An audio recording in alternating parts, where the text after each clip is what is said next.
오늘 이 시간 삼위일체 하나님께서 우리에게 주신 재정의 말씀을 읽도록 하겠습니다. 시편 31편 9절로 16절까지 말씀입니다. 시편 31편 9절로 16절까지 말씀.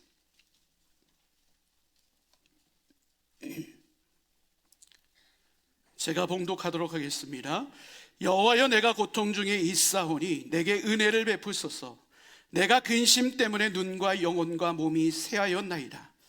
내 일생을 슬픔으로 보내며 나의 연수를 탄식으로 보내며 내 기력이 나의 죄악 때문에 약하여지며 나의 뼈가 쇠하도소이다.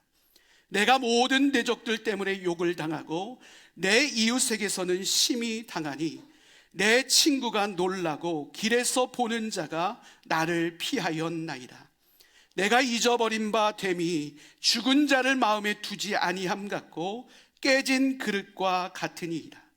내가 무리의 비방을 들었으므로 사방이 두려움으로 감싸였나이다.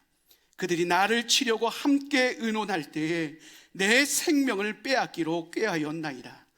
여호와여, 그러하여도 나는 주께 의지하고 말하기를 주는 내 하나님이시라 하였나이다. 나의 앞날이 주의 손에 있사오니 내 원수들과 나를 핍박하는 자들의 손에서 나를 건져 주소서.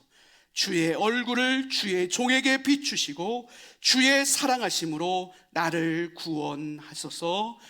아멘. 오늘 우리에게 주신 말씀을 통해서 나의 삶이 주님의 손에라는 제목으로 함께 말씀의 은혜를 나누고자 합니다. 여러분, 오늘 우리가 함께 읽은 시편 31편의 말씀은 참으로 아픈 시인의 기도입니다. 여러분, 이 시의 내용은 화려하지 않습니다. 여러분, 이 시의 내용은요, 여유도 느껴지지 않습니다. 이 시 안에는요, 눈물과 탄식, 두려움으로 가득 차 있는 것을 우리는 확인하게 됩니다. 시인은 마치 자신이 믿음 좋은 양 자신을 꾸며내지 않습니다.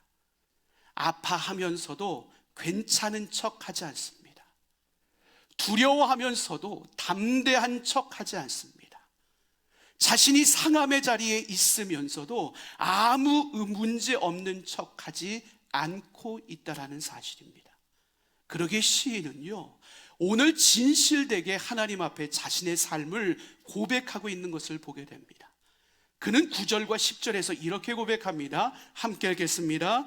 여호와여, 내가 고통 중에 있사오니 내게 은혜를 베푸소서. 내가 근심 때문에 눈과 영혼과 몸이 쇠하였나이다.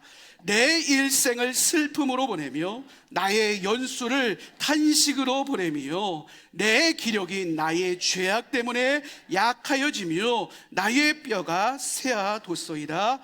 아멘. 여러분, 이 시인의 고백이 어떻습니까? 그의 고백을 들어보면 그의 인생이 처절하게 무너지고 있는 현장을 우리는 마주대하게 됩니다. 그의 눈이 쇠하여졌다라고 고백합니다.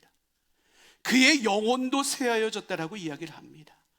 그의 육신마저도 쇠하여졌다라고 그는 고백합니다. 그의 모든 인생이 눈물로 지나가고 그의 모든 세월이 탄식으로 가득 차 있다라고 그는 고백합니다. 삶의 모든 영역 속에서 그가 쉽게 요동하고 있다라는 사실을 우리는 깨닫게 됩니다. 그 인생의 중심축을 이루고 있었던 모든 것들마저도 속절없이 무너지는 현장 가운데 지금 시인이 거하고 있다는 것을 우리는 이 내용을 통해서 분명히 깨닫게 됩니다. 그런데 여기서 중요한 것이 무엇입니까? 오늘 시인은 자신의 그 무너진 인생을 하나님 앞에 숨기고 있지 않다라는 것입니다. 자신의 무너져 있는 모습 그대로를 하나님 앞에 낱낱이 고백하고 있는 시인의 모습을 우리는 분명히 확인하게 됩니다. 왜요? 그의 인생의 유일한 소망과 회복은 오직 하나님께만 있다는 것을 시인은 믿고 있었기 때문에 그렇습니다. 여러분, 그렇다면 오늘 우리의 삶은 어떻습니까? 우리는 종종 하나님 앞에 설 때 너무 반듯한 모습으로만 하나님 앞에 서려고 합니다. 우리의 기도의 내용은 어떻습니까? 모범 답안지 같은 기도로 하나님 앞에 나아가려는 우리의 모습을 발견할 때가 얼마나 많은지 모릅니다. 예배의 자리에 선 우리의 모습은 어떻습니까? 아무 문제 없는 것인 양 괜찮은 척 하나님을 예배할 때가 얼마나 많은지 모릅니다. 그런 우리에게 오늘 시인은 무엇이라고 전하고 있습니까? 하나님 앞에 가면 쓰지 말라라고 이야기를 합니다. 하나님 앞에 숨지 말라고 이야기를 합니다. 하나님 앞에 자신의 속마음과 삶의 무너짐을 솔직하게 고백하라고 오늘 시인은 우리에게 당부하고 있습니다. 하나님, 제 인생이 무너졌습니다. 하나님, 제 인생이 너무 슬픕니다. 하나님, 제 인생에 소망이 없습니다. 이 고백조차도 믿음의 언어가 될 수 있으니 아낌없이 그 마음을 솔직하게 토로하라고 시인은 우리에게 말합니다. 왜요? 하나님은 우리의 고통을 모르시는 분이 아니시기 때문에 그렇습니다. 오히려 주님은 어떤 선택을 하셨습니까? 우리의 고난의 자리에 친히 찾아오셨습니다. 배신의 아픔도, 억울함도, 외로움도, 육체적 고통도, 심지어 죽음까지도 온전히 경험하신 분이 바로 우리 주님이십니다. 여러분, 그 주님이 오늘 우리를 이 예배의 자리에 세우셨습니다. 그리고 그 주님이 오늘 우리를 이 성찬의 자리에 초대하셨습니다. 이 자리는 완벽한 의인들이 서는 자리가 아닙니다. 내 인생이 상한 심령이기에, 오늘 내 인생이 무너졌기에 주님의 은혜를 꼭 붙들어야 하는 자들이 서는 자리, 그 자리가 바로 예배의 자리요, 성찬의 자리입니다. 사랑하는 성도 여러분, 오늘 여러분의 마음 가운데 남몰래 흘리고 있는 눈물이 여전히 남아있지는 않으십니까? 여전히 누구에게도 고백할 수 없는 슬픔의 고백들이 여러분의 삶을 통째로 삼키고 있지는 않으십니까? 하나님, 왜 이와 같은 시간들이 내 삶에 지속되는 것입니까? 이 물음 앞에 서 있는 분들이 있지는 않으십니까? 그 모든 것들을 숨김없이 하나님 앞에 고백할 수 있는 예배자들이 될 수 있기를 간절히 소망합니다. 그 모든 상처와 아픔을 아낌없이 성찬 앞에 내려놓는 저와 여러분의 삶이 될 수 있기를 간절히 소망합니다. 그럴 때 여전히 그 따스한 손으로 우리를 붙들고 있는 하나님 나라의 평강과 은혜가 온전히 회복되어지는 축복으로 우리 모두에게 경험되어질 수 있기를 주님의 이름으로 간절히 축원합니다. 여러분, 오늘 이 하나님에 대한 소망을 가지고 있었던 시인은요, 보다 깊이 자신의 외로움이 무엇인지에 대해서 낱낱이 하나님께 고백하고 있는 것을 보게 됩니다. 그 내용이 오늘 본문 11절과 12절입니다. 우리 그 내용을 함께 읽도록 하겠습니다. 내가 모든 대적들 때문에 욕을 당하고 내 이웃에게서는 심히 당하니 내 친구가 놀라고 길에서 보는 자가 나를 피하였나이다. 내가 잊어버린 바 됨이 죽은 자를 마음에 두지 아니함 같고 깨진 그릇과 같으니라. 아멘. 시인은 참으로 아픈 고백을 하나님 앞에 올려드리고 있습니다. 개인 혼자의 문제라면 자신이 털고 일어나면 상관없겠지요. 그런데 이 시인의 삶은 자신의 삶의 무너짐만 경험했던 것이 아니라 주변 사람들의 그 관계성 안에서 또 한 번 무너짐을 경험하고 있는 모습을 하나님 앞에 고백하고 있는 것을 보게 됩니다. 사람들이요, 자신을 잊어버렸습니다. 자신의 삶에 대해서 사람들이 무시하고 외면하는 자리에 그가 서 있다라는 사실입니다. 그러니 그는 자신의 인생을 가리켜서 무엇이라고 묘사해요? 깨진 그릇과 같다라고 표현하고 있는 것을 보게 됩니다. 그릇은 어때요? 쓸모 있으면요, 가치 있게 여겨집니다. 그런데 그 그릇이 깨지고 나면요, 우리는 미련 두지 않고 그 그릇을 던져버리고 버려버립니다. 이것이 그릇의 존재성이요, 오늘 시인은 마치 자신의 인생이 그와 같은 자리에 서 있노라고 고백하고 있습니다. 사람들이 보기에 가치 없는 인생, 사람들이 보기에 존재성이 느껴지지 않는 인생, 그 인생이 자신의 인생임을 시인은 하나님 앞에 고백합니다. 여러분, 그런데 이 고백은요, 단순한 시인의 고백이 아니라 우리의 이야기이기도 합니다. 여러분, 오늘 우리의 삶의 자리 가운데서도 깨진 그릇과 같은 상황들을 얼마나 많이 마주대하게 됩니까? 직장에서 밀려나고, 관계에서 상처받고, 심지어 가정에서조차 인정받고 존경받지 못하는 삶을 살아가는 나의 모습을 마주대하게 될 때, 여러분, 오늘 우리는요, 절망합니다. 내 인생이 버려진 것만 같은 가치 없는 인생으로 느껴지기도 합니다. 그런데 어때요? 이 길은 주님이 우리 앞서 먼저 걸어가신 길이었습니다. 예수님의 처음은 좋았습니다. 환영받는 왕이었습니다. 모두가 종려나무 가지를 흔들며 왕으로 오신 예수님을 찬양했습니다. 하지만 그 시간은 길지 않았습니다. 모두가 예수님을 돌아섰습니다. 제자들은 자기 살기 위해 뿔뿔이 흩어져 예수님 곁에 남아있는 제자가 있지 않았습니다. 종려나무 가지를 흔들며 왕이신 예수를 환호했던 그 모든 무리들이, 그 군중들이 예수를 향해서 돌을 던지는 사나운 군중들로 변해버리기 시작했습니다. 예수는 홀로 버려진 것과 같이 십자가를 짊어지고 고독한 길을 걸을 수밖에 없었습니다. 그 자리는 존재성이 느껴지지 않고 버림받은 자리 같았습니다. 그런데 중요한 것이 무엇입니까? 하나님은 아들을 버리지 않았다는 사실입니다. 세상은 아들을 버릴지라도 하나님은 아들을 붙잡고 계셨습니다. 세상은 끝났다고 이야기하는 그 현장 속에서도 하나님은 아들을 통해 부활과 생명과 영광을 이 땅 가운데 열매 맺게 하셨다라는 사실입니다. 오늘도 복음은 우리에게 분명히 선포합니다. 이 땅에 실패한 인생이라고 할지라도 하나님은 절대로 버리시지 않으시는 분이다. 세상이 실패했다라고 가는 그 자리에 하나님의 은혜는 시작되고, 세상이 끝났다고 이야기하는 그 자리 속에서도 하나님의 생명의 역사는 시작된다라고 복음은 우리에게 분명히 선언하고 있습니다.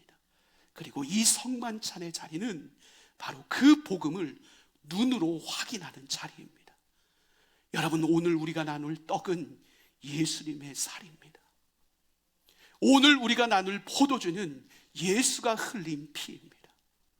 예수가 찢겨지고 흘린 피의 자리, 십자가의 자리, 가치 없는 자리, 버려진 자리, 아무도 주목하지 않는 실패의 자리라고 여겨졌습니다. 그런데 그 자리가 실상은 하나님의 구원의 역사를 이루어내는 능력의 자리였다는 사실을 우리는 성만찬을 통해 확인하게 됩니다. 예수의 상함이 우리의 치료가 되었고, 예수의 죽으심이 우리의 다시 살아남의 능력이 되었다는 사실, 우리는 절대로 잊지 말아야 됩니다. 사랑하는 성도 여러분, 세상이 여러분을 향해 가치 없다라고 이야기를 합니까? 세상이 여러분을 향해 보잘것없는 인생이라고 이야기를 합니까? 세상이 여러분을 향해 깨진 그릇과 같다라고 판단하고 정죄합니까? 그곳 가운데 더 절대로 낙심하지 마시기를 바랍니다. 우리가 아파할 때도, 우리가 상처 입을 때에도 여전히 주님의 손이 우리를 붙들고 있음을 믿으시기를 바랍니다. 예수의 보혈 앞에서 우리는 보배롭고 존귀한 자로 다시 태어날 수 있습니다. 예수의 십자가의 능력 안에서 우리는 세상 그 어떤 것보다 가치 있는 인생으로 다시 세워질 수 있습니다. 오늘 이 성만찬의 자리가 그 은혜를 경험하는 자리가 될 수 있기를 주님의 이름으로 간절히 축원합니다. 여러분, 오늘 시인은 그 믿음이 있었기에요, 마지막으로 하나님 앞에 이와 같은 고백을 올려드립니다. 15절 말씀입니다. 함께 읽습니다.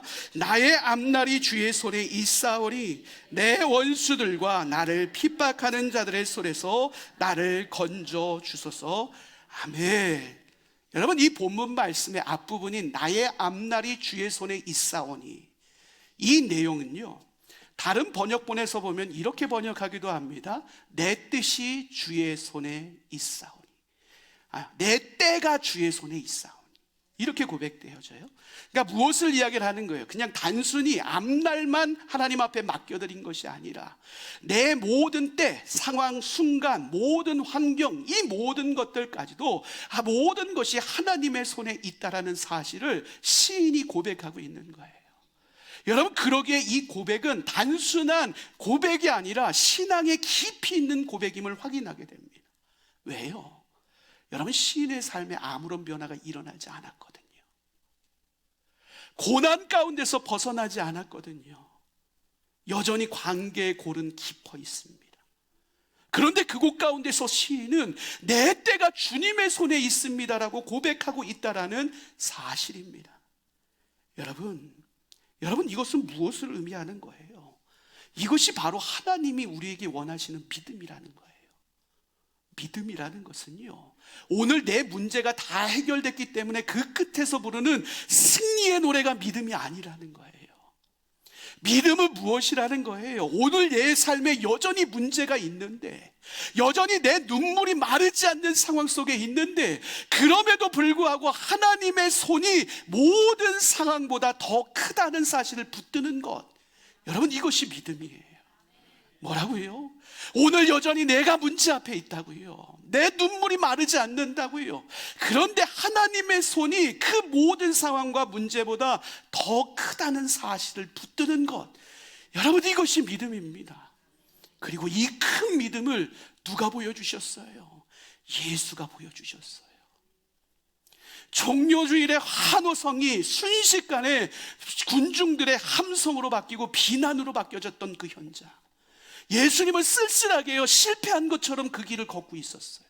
그럼에도 불구하고 예수가 포기하지 않았던 것이 무엇이에요? 주의 뜻 안에서 주님의 때를 끝까지 예수는 바라보고 있었다는 사실이에요.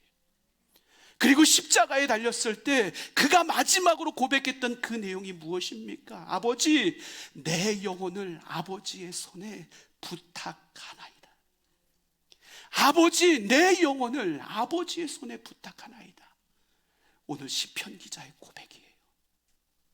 고난의 한복판에서, 죽음의 문턱에서도 예수님은 끝까지 자신의 때를 하나님께 맡겨드렸고, 그리고 그 때를 통해 하나님이 행하실 놀라운 일들을 기대했습니다. 이 예수의 모습이 우리에게 위로로 다가옵니다. 왜요? 십자가에서 보여주신 하나님의 손길을 통해 우리는 우리를 향한 하나님의 손길을 발견하게 되기 때문에 그렇습니다. 십자가상에서의 하나님의 손길은 차갑지 않았습니다. 십자가상에서의 하나님의 손길은 우리를 외면하지 않았습니다.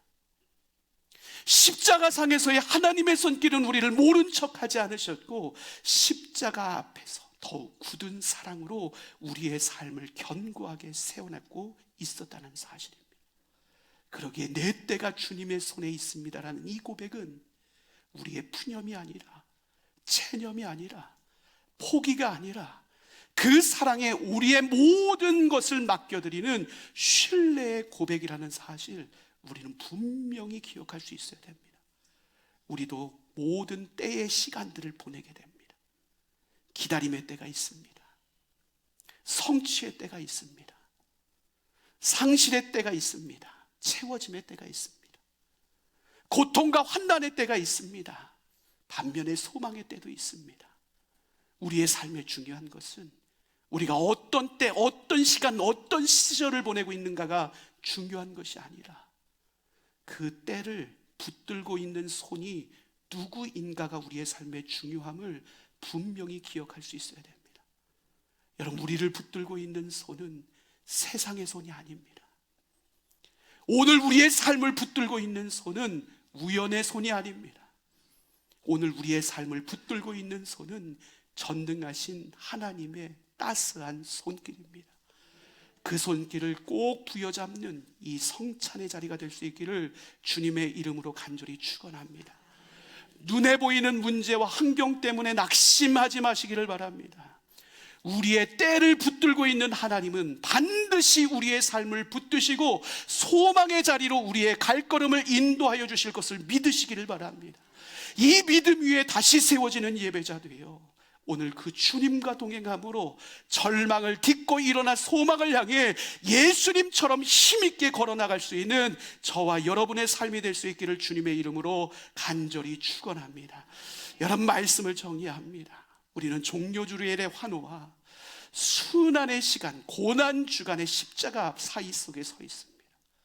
우리는 이 사이에서요 아주 귀한 믿음의 고백을 듣게 되었습니다. 우리 안에 고난이 찾아올 수 있습니다. 그런데 우리는 주님의 긍휼을 구할 수 있는 하나님의 사람들이란 사실을 잊지 말아야 됩니다. 오늘 우리가 깨어진 그릇과도 같은 삶을 살아갈 수 있습니다. 그런데 그런 우리가 주님이 기억하시는 복음 위에 세워진 존재라는 사실 분명히 기억하시기를 바랍니다. 오늘 우리의 때가 불투명하고 미래가 보이지 않아 답답할 수 있습니다. 그런데 우리의 모든 때는 하나님의 손길 안에 사로잡혀 있음을 절대로 잊지 마시기를 바랍니다. 이 모든 것의 중심에 십자가가 있습니다. 십자가는 무엇입니까? 하나님의 변함없는 사랑의 증거입니다. 그리고 오늘 성찬은 그 십자가의 사랑이 오늘 다시 우리 입속에, 우리 손 안에, 우리의 마음 안에 깊이 있게 경험하는 은혜의 표시가 바로 성만찬의 자리입니다.